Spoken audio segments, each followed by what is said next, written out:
السلام علیکم دوستو۔ جس خانہ کعبہ کو دیکھنے کے لیے لاکھوں لوگ تڑپتے ہیں، کیا آپ جانتے ہیں اس مقدس گھر کی کہانی صرف 1400 سال پرانی نہیں ہے، بلکہ اس کی کہانی میں ایسے راز چھپے ہیں جن کا ذکر آسمانوں تک ملتا ہے۔ ایک ایسا گھر جس کے ٹھیک اوپر 7واں آسمان پر بھی ایک اور گھر موجود ہے، جہاں ہر روز 70,000 فرشتے عبادت کرتے ہیں۔ اور سب سے حیران کرنے والی بات، یہ گھر صدیوں سے کھڑا ہے۔ کئی دور میں اسے پھر سے بنایا گیا، پھر سے سنوارا گیا، حالات بدلے، وقت بدلا، لیکن اس کی جگہ کبھی نہیں بدلی۔ آخر کیا ہے اس مقدس جگہ کا راز، اور کیا سچ میں اس کی پہلی تعمیر انسانوں نے نہیں بلکہ فرشتوں نے کی تھی؟ آج کی اس ویڈیو میں ہم کھولیں گے خانہ کعبہ کی پوری حقیقت، شروعات سے لے کر آج تک۔ لیکن جو سچ آپ آگے سننے والے ہیں وہ شاید آپ نے پہلے کبھی نہیں سنا ہوگا۔ ویڈیو کو آخر تک دیکھیے، کیونکہ ہر بات آپ کو ریفرنس کے ساتھ کلیئر بتا دیا جائے گا کہ کون سی باتیں صحیح حدیث سے ثابت ہیں اور کون سی باتیں اتہاس اور روایتوں میں ملتی ہیں۔ دوستو، خانہ کعبہ ایک ایسی مقدس جگہ ہے جسے دیکھنے کے لیے ہر مسلمان کا دل تڑپتا ہے، اور جس کا طواف کرنے کی خواہش ہر دل میں ہوتی ہے۔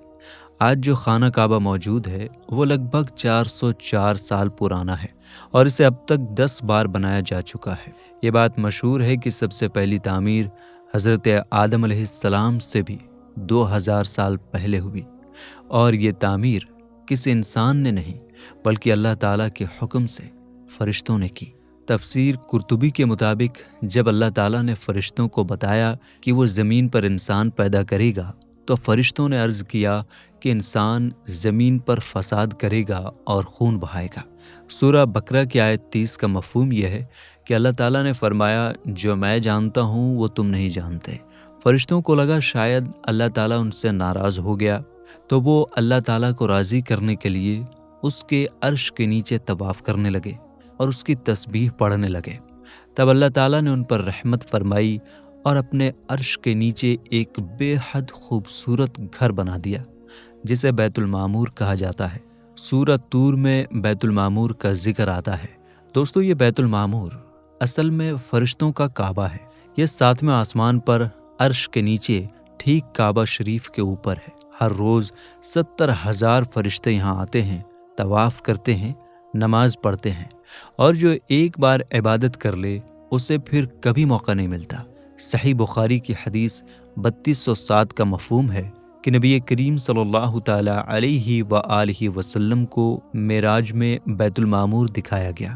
صحیح مسلم کی حدیث 164 کا مفہوم یہ ہے کہ آپ صلی اللہ تعالیٰ علیہ وآلہ وسلم نے بیت المعمور کو دیکھا جہاں فرشتے عبادت کرتے ہیں۔ اور کچھ تفسیر کی کتابوں میں یہ بات ملتی ہے کہ اللہ تعالیٰ نے فرشتوں کو حکم دیا کہ زمین پر بھی ایسا گھر بنائیں۔ اب آگے جب انسان زمین پر آیا تو اس نے اس گھر کو دیکھ کر کیا کہا اور کیسے شروع ہوئی دوسری تعمیر۔ اب سوچئے، ایک انسان جو ابھی جنت جیسی جگہ سے اس زمین پر آیا ہو، جہاں ہر طرف فرشتوں کی تسبیح کی آوازیں ہوتی تھیں، جہاں بیت المعمور جیسا گھر سامنے ہوتا تھا، اور اب چاروں طرف سناٹا، ایسے میں دل پر کیا گزرے گی؟ میرے دوستو، جب حضرت آدم علیہ السلام اس دنیا میں تشریف لائے تو کچھ تفسیر اور تاریخی کتابوں میں یہ بات ملتی ہے کہ آپ نے اللہ تعالیٰ کی بارگاہ میں عرض کی، اے میرے رب، میں یہاں نہ تو فرشتوں کی تسبیح سن پاتا ہوں اور نہ ہی کوئی ایسا گھر دیکھتا ہوں جیسا میں آسمان میں بیت المعمور کو دیکھا کرتا تھا۔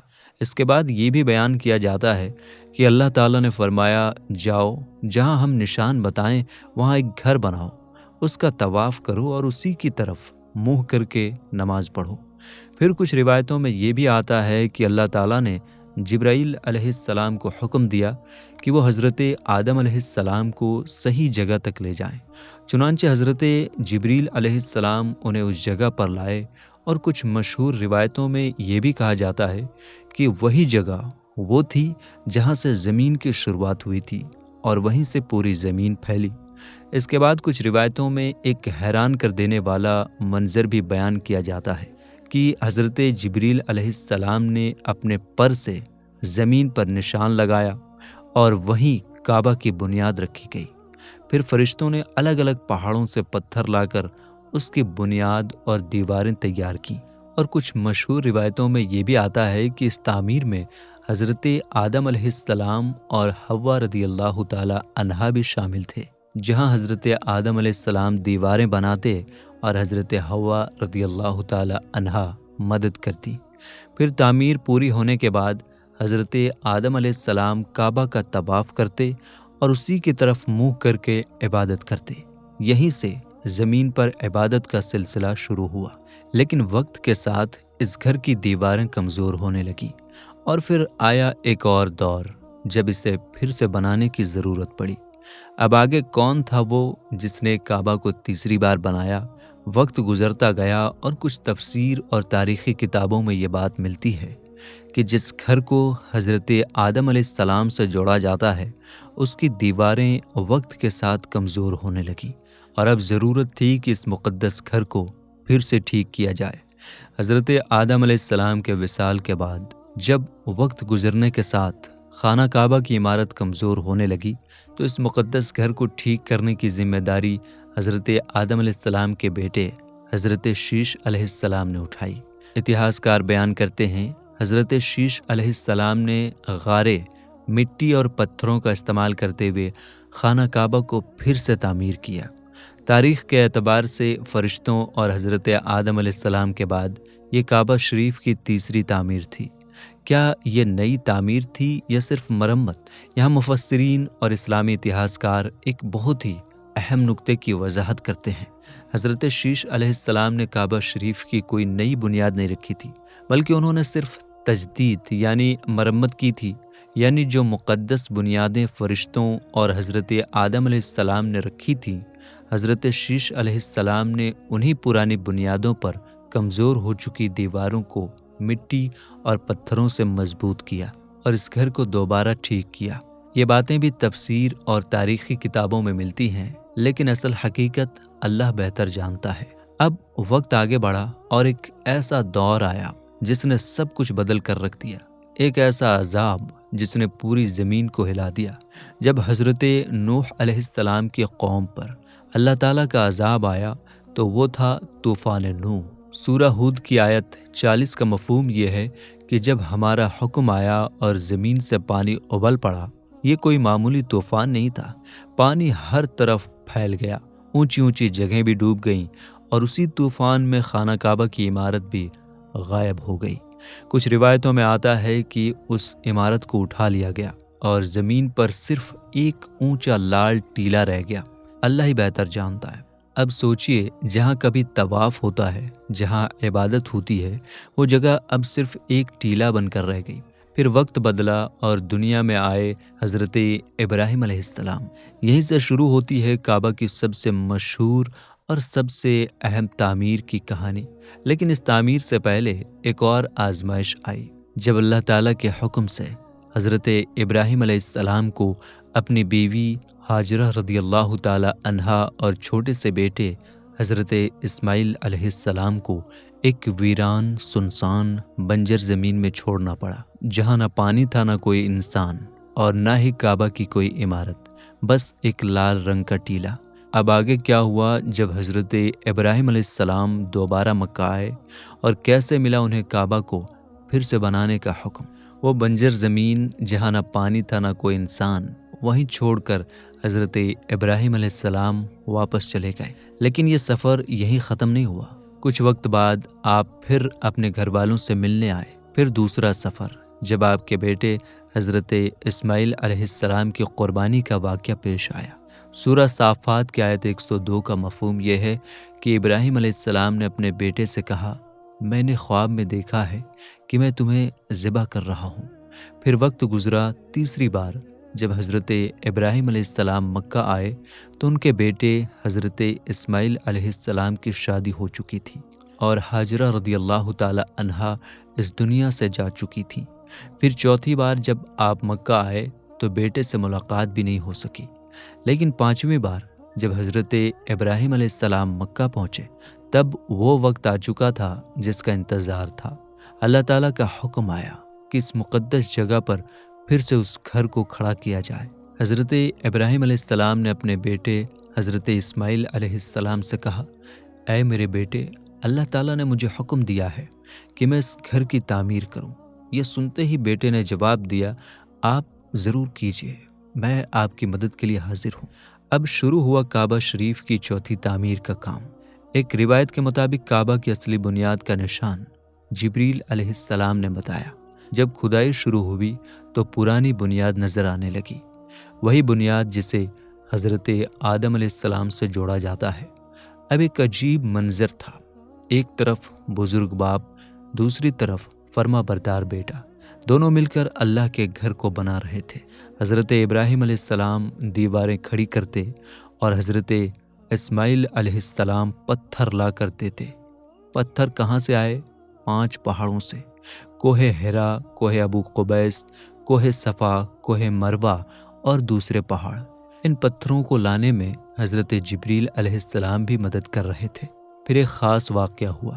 جبل ابی قبیس کے پاس سے 2 خاص پتھر ملے، ایک تھا حجر اسود اور دوسرا مقام ابراہیم۔ مقام ابراہیم وہ پتھر ہے جس پر کھڑے ہو کر حضرت ابراہیم علیہ السلام دیواریں بنا رہے تھے، اور جیسے جیسے دیوار اونچی ہوتی وہ پتھر بھی اوپر اٹھتا جاتا۔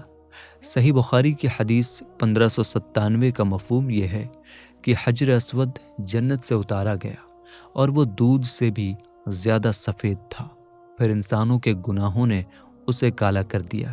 ایک اور روایت کا مفہوم یہ ہے کہ حجر اسود اور مقام ابراہیم جنت کے پتھروں میں سے ہیں، اگر ان کا نور باقی رہتا تو پورب سے پشچم تک سب روشن ہو جاتا۔ اس طرح کعبہ شریف کی تعمیر پوری ہوئی اور پھر سے یہ جگہ عبادت کا مرکز بن گئی۔ لیکن کہانی یہیں ختم نہیں ہوتی، اس گھر کو آگے بھی کئی بار بنایا گیا۔ اب آگے کون سی قوموں نے کعبہ کو دوبارہ بنایا؟ کعبہ شریف پھر سے کھڑا ہو چکا تھا، طواف ہونے لگا، عبادت ہونے لگی، لیکن وقت کبھی ایک جیسا نہیں رہتا۔ کچھ عرصے بعد پھر ایسا دور آیا جب اس گھر کو دوبارہ بنانے کی ضرورت پڑی۔ کعبہ شریف کی 5ویں تعمیر ایک ایسی قوم نے کی جسے قوم عمالقہ کہا جاتا ہے۔ قوم عمالقہ نے کعبہ کی عمارت کو پھر سے بنایا اور اسے مضبوط کیا۔ اس کے بعد آئی 6ٹھی تعمیر۔ اس بار کعبہ کو بنایا قبیلہ جرہم نے، اور اس کام کو انجام دینے والا شخص تھا حرش بن مداد عسکر۔ قبیلہ جرہم نے کعبہ کی تعمیر کی اور اس کی دیکھ بھال کی ذمہ داری بھی نبھائی۔ پھر وقت آگے بڑھا اور اب باری آئی 7ویں تعمیر کی۔ اس بار کعبہ شریف کو بنانے والے کوئی عام شخص نہیں تھے، بلکہ نبی کریم صلی اللہ تعالیٰ علیہ وآلہ وسلم کے خاندان کے ایک بزرگ قصی ابن کلاب۔ حضرت قصی بن کلاب نے کعبہ کو نئے سرے سے بنانا شروع کیا اور ایک مضبوط، خوبصورت اور بہتر عمارت کھڑی کی۔ انہوں نے کعبہ کی تعمیر کو پختہ بنایا اور اس کی عزت کو اور بڑھایا۔ لیکن اس کے بعد ایک ایسا حادثہ ہوا جس نے پھر سے کعبہ کو کمزور کر دیا۔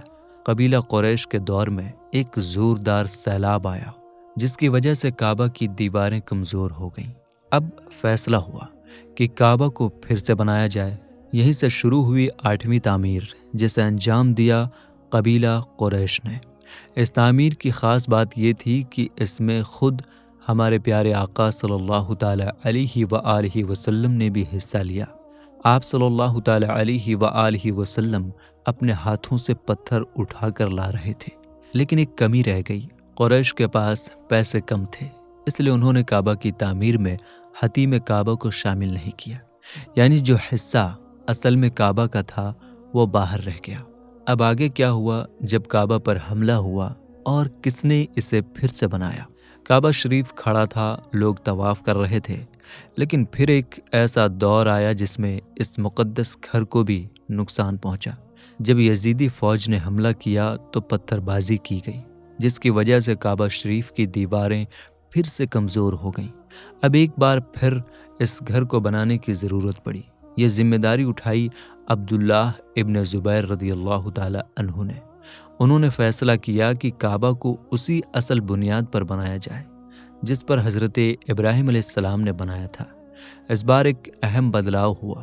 جو حصہ پہلے چھوٹ گیا تھا، یعنی حطیم کعبہ، اسے بھی اس تعمیر میں شامل کر لیا گیا۔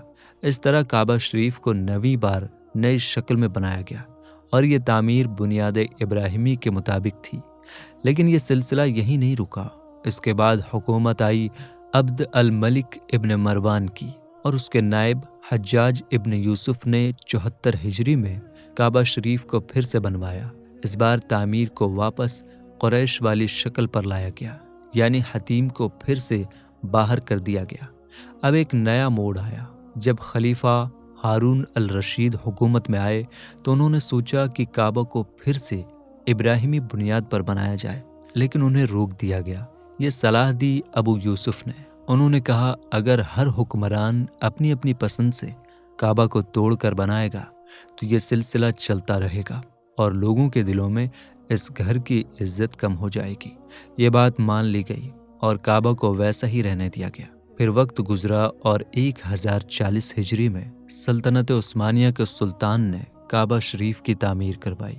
اس تعمیر میں حجر اسود والی جگہ کو چھوڑ کر پوری عمارت کو نئے سرے سے بنایا گیا۔ اندر سنگ مرمر لگایا گیا، ایک خوبصورت چھت بنائی گئی، باہر کی دیواروں کو مضبوط کیا گیا اور کعبہ پر کالا ریشمی غلاف ڈالا گیا جس پر کلمہ طیبہ لکھا تھا۔ یہی وہ تعمیر ہے جس کی بنیاد پر آج کا کعبہ کھڑا ہے۔ اس کے بعد فہد بن عبد العزیز کے دور میں سن 1417 ہجری میں کعبہ شریف کی مرمت اور مضبوطی کا کام کیا گیا، اور آج جو کعبہ شریف موجود ہے وہ لگ بھگ 404 سال پرانی تعمیر پر کھڑا ہے۔ میرے دوستو، اب آخر میں ایک ضروری بات سمجھ لیجئے۔ اس بیان میں جو باتیں بتائی گئی ہیں ان میں سے کچھ باتیں ایسی ہیں جن کا صاف اور مضبوط ریفرنس قرآن و حدیث میں ملتا ہے، اور کچھ باتیں ایسی بھی ہیں جو تفسیر، تاریخی کتابوں اور روایتوں میں ملتی ہیں۔ ریفرنس کے ساتھ ثابت والی باتیں یہ ہیں: بیت المعمور کا ذکر، سورہ طور میں بیت المعمور کا ذکر ہے۔ فرشتوں کی عبادت، صحیح بخاری حدیث 3207 اور صحیح مسلم حدیث 164 سے ثابت ہے کہ نبی کریم صلی اللہ تعالی علیہ وآلہ وسلم نے معراج میں بیت المعمور کو دیکھا، جہاں روزانہ 70,000 فرشتے طواف کرتے ہیں۔ انسان کی پیدائش اور فرشتوں کا سوال۔ اللہ اور فرشتوں کے درمیان انسان کی پیدائش کا جو ذکر ہے وہ سورہ بقرہ آیت 30 میں موجود ہے۔ طوفان نوح، زمین سے پانی ابلنے اور عذاب آنے کا ذکر سورہ ہود آیت 40 میں ہے۔ حضرت ابراہیم اور اسماعیل علیہ السلام کا واقعہ، بیٹے کو ذبح کرنے کا خواب اور حضرت اسماعیل علیہ السلام کا جواب قرآن کی سورہ صافات آیت 102 میں صاف طور پر موجود ہے۔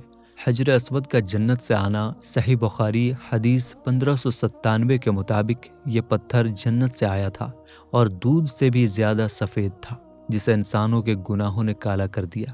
قریش کی تعمیر اور نبی پاک صلی اللہ تعالی علیہ وآلہ وسلم کا شامل ہونا، یہ سیرت کی مستند کتابوں سے ثابت ہے کہ قریش کے دور میں جب کعبہ بنا تو حلال مال کی کمی سے حتیم باہر رہ گیا، اور ہمارے نبی کریم صلی اللہ تعالی علیہ وآلہ وسلم نے خود پتھر ڈھوئے تھے۔